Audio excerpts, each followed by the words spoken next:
ओम तत्सत्। विद्यामित्रं प्रवासेषु मतमित्रं गृहेषु च विदितौषधमित्रं धर्ममित्रं मिताशा च। সাধক বললেন, বিদেশে বিদ্যা হচ্ছে বন্ধু, গৃহে হচ্ছে মাতা, মা হচ্ছে গৃহের বন্ধু, হচ্ছে মা।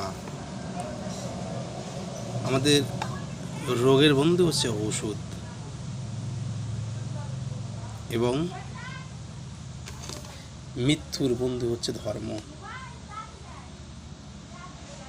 কারণ মৃত্যুর পর ওই ধর্মটাই যাবে সঙ্গে, আর কিচ্ছু যাবে না।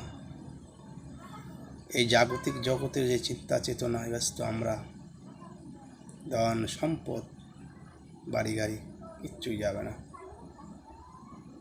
মৃত্যুর পরে একমাত্র ধর্মই হবে আমার বন্ধু।